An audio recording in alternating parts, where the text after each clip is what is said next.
Hi, this is a little new for me. Blanca is my only audience. Thank you, Blanca. Otherwise, I'm looking at a little black square, but I know you're out there. And hi to everybody. First of all, I know March has a fair amount of birthdays. So out there in Canterbury land, let's sing happy birthday in general to all of the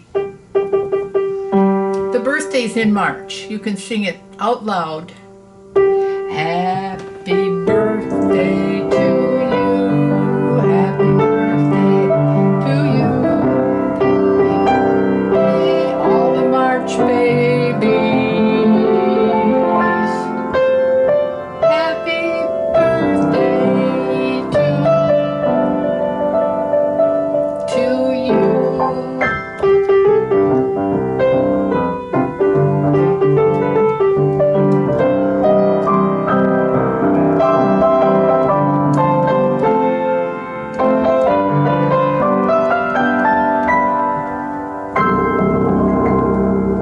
Happy birthday, you all.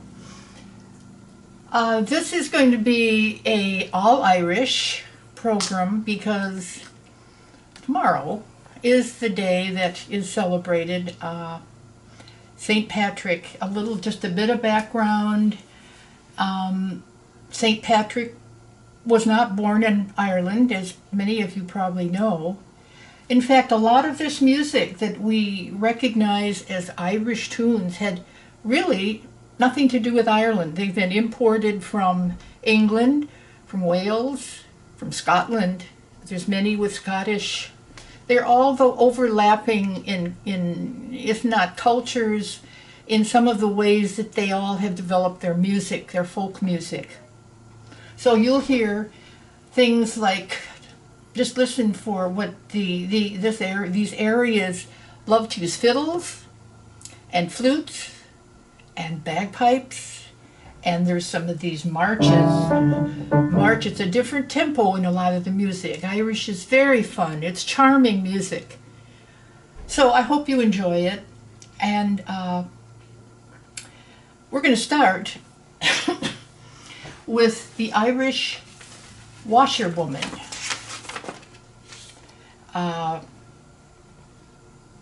This is not Irish. This hasn't been imported from England. And from England, way back, it went to a 17th century tune. But as I said, St. Patrick is the reason these are all played around St. Patrick's Day. I didn't finish. He was born in England. St. Patrick wasn't a saint then, but he was kidnapped and taken to Ireland at 16. And then he escaped, went back to England. And when he returned to Ireland, he brought the message of Christianity to the people. And he used the clover, the three-leaf clover, to explain the Father, the Son, and the Holy Spirit. So, now you know. The Irish washerwoman is, what do I want to tell you about her? But I'm just going to play it. I've talked enough right now. Now listen for those instruments that we don't necessarily have in this country in our folk music. The bagpipes, the flutes, and of course we do have the fiddles, but they have a unique way of blending all of this. So Irish washerwoman.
Bad ending there, but that's the flavor of the jig. That's a kind of a very festive Irish dance.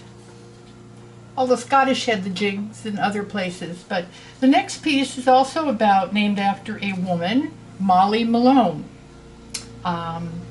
It's also known as Cockles and Mussels. And Molly, she roamed the streets of Dublin. She was no doubt Irish, Molly. This song tells the tale of a fishwife plying her trade in the streets of Dublin. Then in the late 20th century, she was plying her trade way before the 20th century. But a legend grew up that there really was a true historical Molly who lived in the 17th century.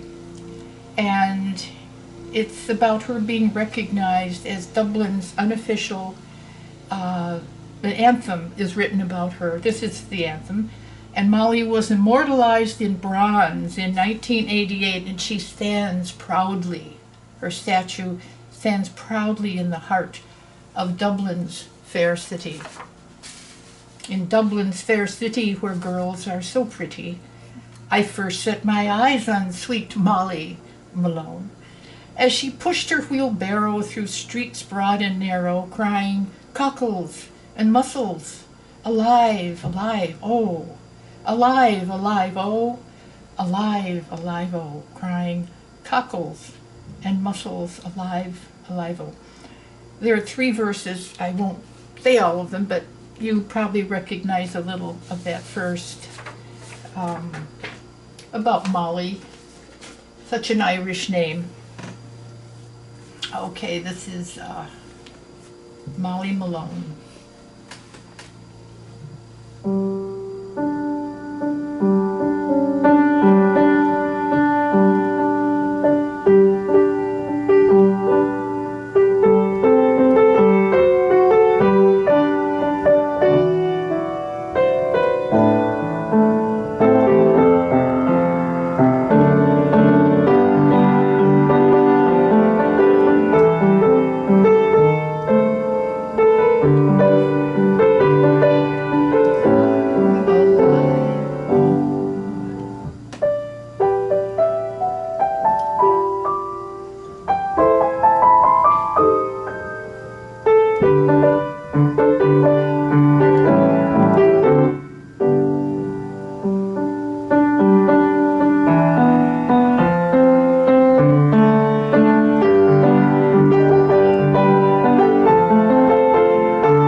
Now, this next song, these all have long histories because they go back so much further than our country. We only go back a couple hundred years. These go back to 5th century. St. Patrick that was the commemoration of his death in the 5th century. So they have a huge amount of legends to build up, places to commemorate, and this goes back to a church. It's a place called Garryowen. I don't know quite how to say all this, but it ended up in 19, when was it? In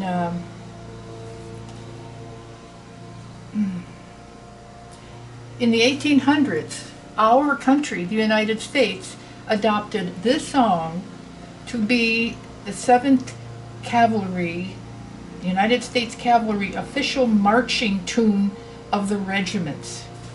I don't know, that's got a long tale to tell about that.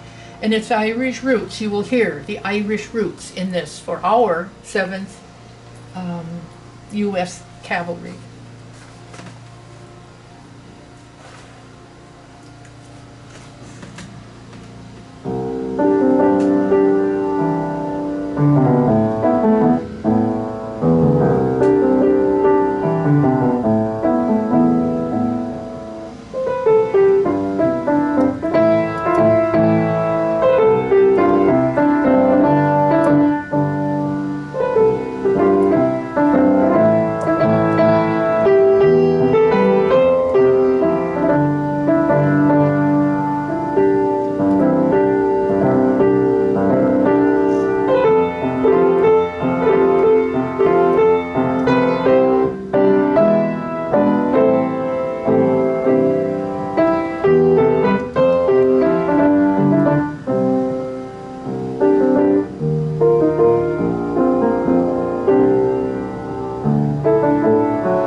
Did you feel a little bit of the Irish? It doesn't sound terribly American, that's for sure. Okay, the Galway Piper, also known in Ireland as the Piping Tim. Pipping. I don't know. P-R-P-I-N-G. Is that pipping or piping? A true traditional Irish folk song that's categorized as a drinking song. So here's an Irish drinking song, the Galway Piper.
that's the end of that song. Now, this you'll know, an ancient Irish poem, hymn. Find it in most of our hymn books, Be Thou My Vision. And this is, again, more the Irish version, the way they would hear it and play it.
Be Thou My Vision. So many recordings of that, so many ways. It's the simplicity and the beauty of songs often gives them their sustaining power. This is called Variations on Ash Grove. Ash Grove, this is a place. Irish music is about people, the Mollies, and about places like the Ash Grove, the Sally Gardens. They commemorate their history, their culture in their songs. And this is a famous ancient Welsh melody. We're taking a little bit from the Welsh.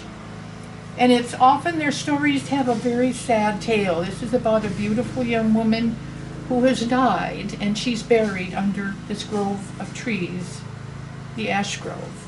It's quite a lovely tune.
Thank you, Blanca. Okay. Okay, what do we have next? We've got Loch Lomond. That is a very well known in our country as well. It is it's a rather sad tale. Again, I think the Irish have this mournful side to them, but they have this amazing spiritual zest and vitality in their jigs and in a lot of their other music. They know how to touch your heartstrings. Another rather sad tale of two soldiers imprisoned together in this story of Loch Lomond.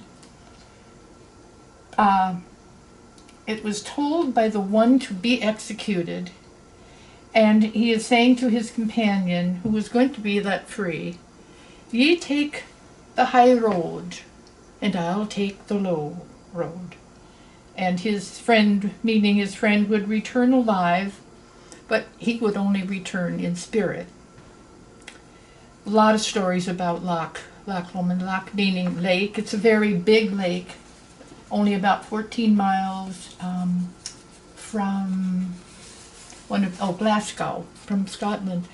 So it's very pretty. It's a very pretty, and it was referenced in our musical Brigadoon.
Another, where does this come from?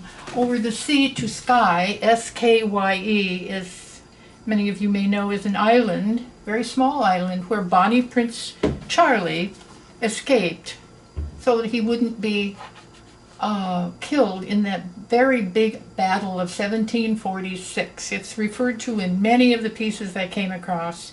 They're centered around it, they're writing music about it, and Prince Bonnie was in trouble, and he escaped to this island.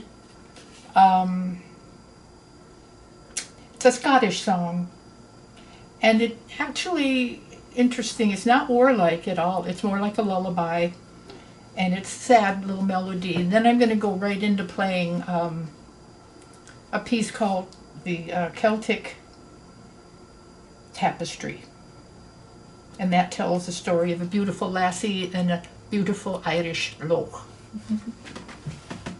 Okay, Over the Sea to Skye. I really like this piece.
supposed to be the waves of the ocean for that song. Okay. Another one many of you will probably recognize is Down by Salley Gardens. Salley. Sally came from the word, you'll reckon it didn't stay in Ireland. It has been recorded many, many times in this country as well. Sally is a form of the word sallow, which is a form of a willow tree.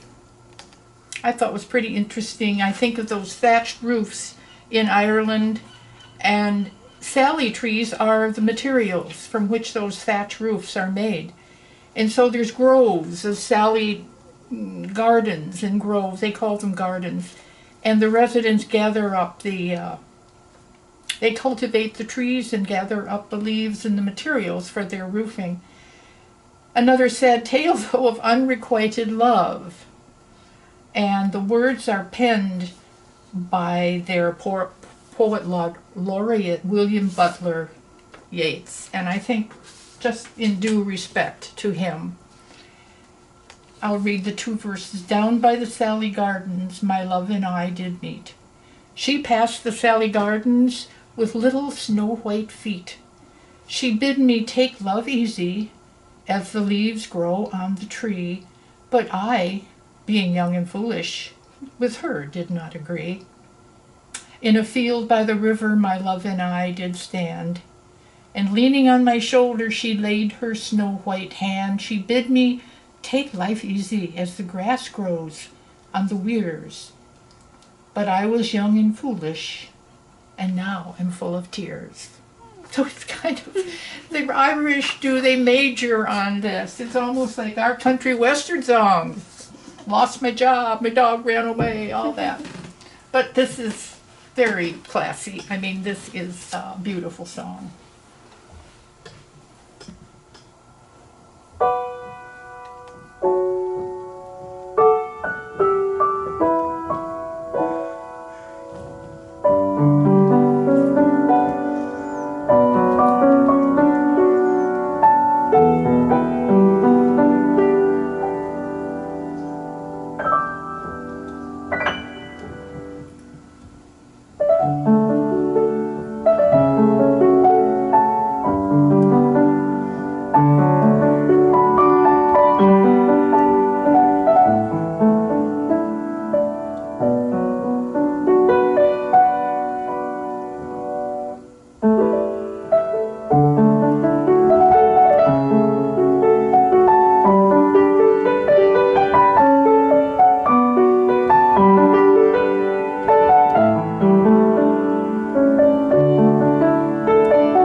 doesn't hurt to have a pretty arrangement either, arranger. Scottish air. Oh, goodness. I don't know. We're going to maybe have to skip a few. Maybe not, if you'll stay with me. Scottish air is a very pretty song, and air, A-I-R, is just another music form, a word for another music form of aria. So this was a choral sang this as well as made it into a piano piece.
Okay, that's Ireland, Scotland, little Welsh, a little English. This is pretty American. Galway Bay. Galway Bay is, I want to read you, if you ever go across the sea to Ireland, then maybe at the closing of your day, you will sit and watch the moon rise over Clonard and see the sun go down on Galway Bay. I better not try to sing it. For the breezes blowing o'er the sea from Ireland are perfumed by the heather as they blow, and the women in the uplands dig in praties, and they speak a language that the strangers do not know. For the strangers came and tried to teach us their way. They scorned us just for being what we are. But they might as well go chasing after moonbeams or light a penny candle from a star. And they are referring to the English who invaded them. And they get their little digs in writing pieces, or we get our little digs. There is no spot in Ireland as beautiful or as Irish as Galway Bay, they say. But this was written in 1926 in this country, probably great influence in Ireland, but it takes its place, they say, alongside of Danny Boy and Wearing the Green, because it's like a rallying cry to Irishmen everywhere as a hymn to home. They value their homeland, so they have to work so hard to keep their homeland.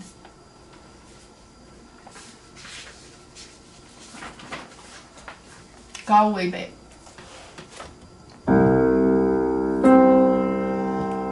Ever go across the sea to Ireland? Maybe at the closing of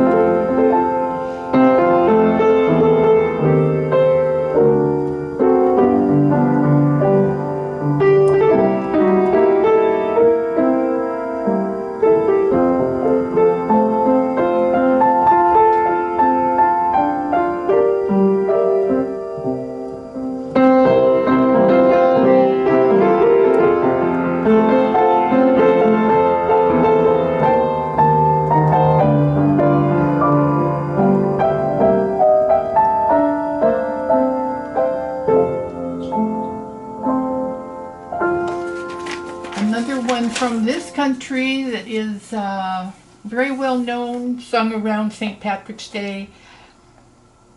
You'll know it.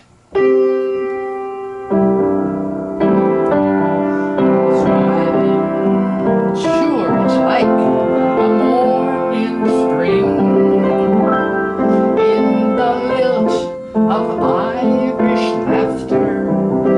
You can hear the angels sing.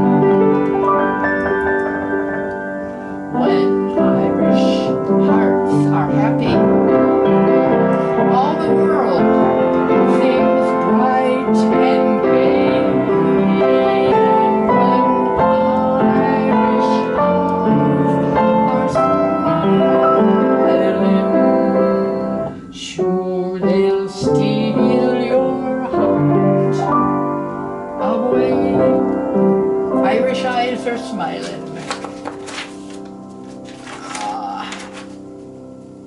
And it's just so similar to it's such a similar melody. I think I'll skip on in the interest of time and play the story of Danny Boy, Londonderry Air, as it's called, known by a man, an English lawyer, nothing to do with Ireland, probably didn't even like Ireland. An lawyer in England wrote out a composition that he called Danny Boy in 1910. Then his sister-in-law, who was from Ireland, made a visit back, and when she returned, she brought the tune of Londonderry Air. He heard it, he liked it, he recomposed his piece to the tune of Londonderry Air and called it Danny Boy, still the same title, but used this tune that his sister-in-law had brought back. So an example has nothing to do with an Irishman writing this at all, but I'm so happy that sister-in-law was Irish. Aren't you? Danny Boy. And if my son Danny happens to be watching, his birthday was just a few weeks ago, and it's for you, Danny, again.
wanted to get that in. I think you could probably tell that I didn't want to finish that program without playing Danny Boy.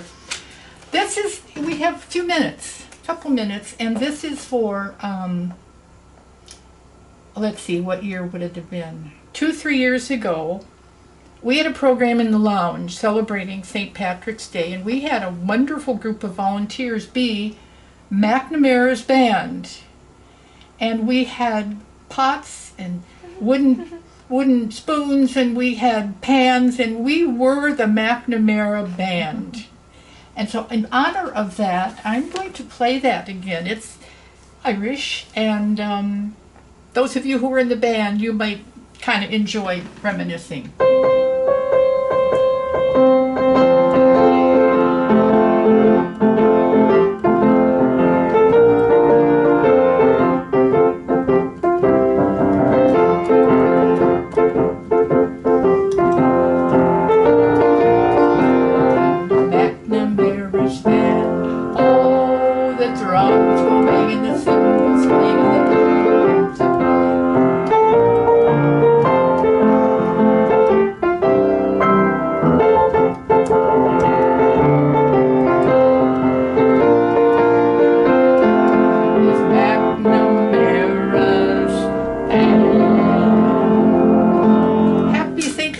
Tomorrow, everybody. This is as good as a Swede can get to wear green, as close as I can come. Have a happy birthday, all you March folks, and I'll see you in a few weeks.